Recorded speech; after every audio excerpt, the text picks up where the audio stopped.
Hello everyone, I'm Adam Steele from EVO, and this is a video where I'm going to help you set your EVO 4, EVO 8 or EVO 16 up with your DAW. Today we're going to be covering Cubase.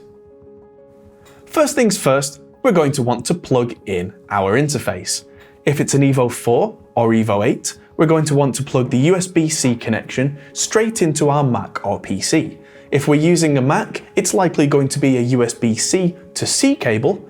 If it's a PC, it's likely to be a USB-C to A cable. Both work exactly the same, provide exactly the same sound quality, it just depends which end works with your machine.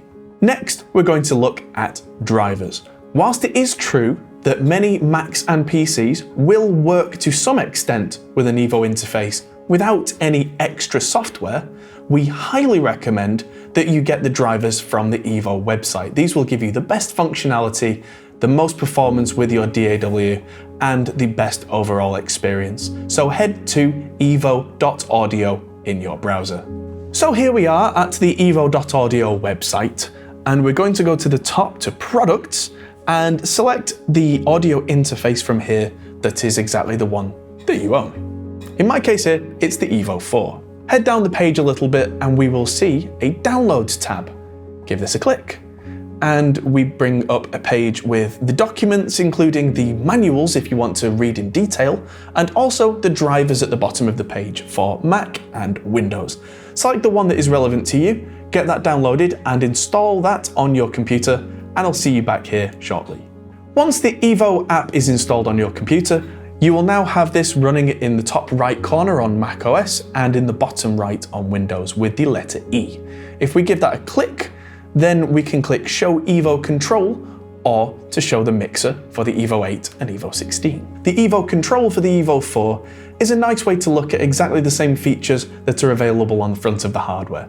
With the EVO 8 and 16, the EVO Mixer will give you some more control over the more fine aspects that we will cover later on. Now that the drivers are installed, it's time to fire up our DAW. Let's open Cubase now. I'm going to be using Cubase LE AI Elements 12, which comes with the Arc Creative Hub, which is something that you will see when you first plug in your interface. Now that Cubase is open, we need to start a project before we do anything else. So we need to choose a location for that project. We can prompt for a project location. In this case, I'm going to use the default, which is in our users music folder. And I'm going to call this project EVO 4 and hit create empty. There are templates you can use, but I'm showing you right from the beginning, so we're going to start with a blank project. Now that we have a project open, this is where we need to set some of the settings to make our EVO interface work properly. We're going to go into the Studio menu at the top and go to Studio Setup.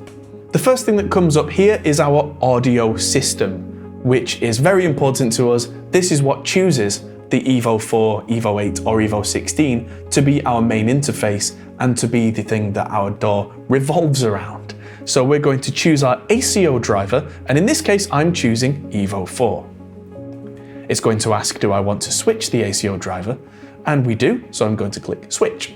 After a short gap while it engages the interface, we're now locked into using the EVO 4. And so we can see some of the technical details here of input and output latency, which is something we should talk about now. Latency and buffer sizes can be important if you're going to be using this in such a way where you hear the audio come through Cubase and be processed as we would wish and hear that live in real time. With latency, less is generally better because it's less disorienting and feels better to the listener, but can also be quite demanding on the computer. Whereas if we're building a heavy mix with lots of channels, lots of tracks, we may be able to give the computer a bit of a rest and a bit more of a breathing space to do what it has to do without any pops or clicks by increasing the buffer size. Now, underneath where it says Audio System, the next tab has changed to say EVO 4. And when we click this, it gives us a nice list down here of all the channels that we have as inputs and outputs, but it also has a button that says Control Panel. If we give this a quick click, this opens and gives us the core audio device settings, which gives us a choice of buffer size. Now, for me, I usually use 256 sample latency and buffer size. I find that's a nice balance between not having too much latency and letting the computer, whether it is a Mac or a PC, have time to do what it needs without any sort of processing problems. If you need this to be shorter, if you're working with a singer who's quite sensitive to this, then perhaps 128 or even 64 samples may be appropriate. And if you're mixing, maybe something even as large as 1024 might be the right choice. If you're having issues, try experimenting with this, see which one works best in your circumstance. Once that's set, then we can hit OK, and we can go into the next thing, which is the project settings. That's at the top here. We go to project and project setup. The things that we need to change in here are our sample rate and our bit depth. Now, sample rate may not be important depending on what you're doing, but if you work primarily with a CD release, for example, then 44.1 kilohertz is most likely the right choice for you. If you work mostly with film, then 48 kilohertz is going to be the right choice. Bit depth, I recommend setting this to 24-bit because that affects the quality of the recording we get from the EVO 4, which is a 24-bit interface. Once that's all set, we can then hit OK, and we can save our project before moving on. The first thing that I'm going to do to get sound is plug in a microphone. I'm going to plug this into input 1 on the EVO 4. This process is the same on the EVO 8 and EVO 16. I've plugged in this vocal microphone, and it needs two things. It needs power and it needs gain. So what we're going to do is press the number 1, which selects channel 1, and then first thing I need for this is phantom power. So I'm now going to hit the 48V button for phantom power. And that means this microphone, given a couple of seconds, is now powered.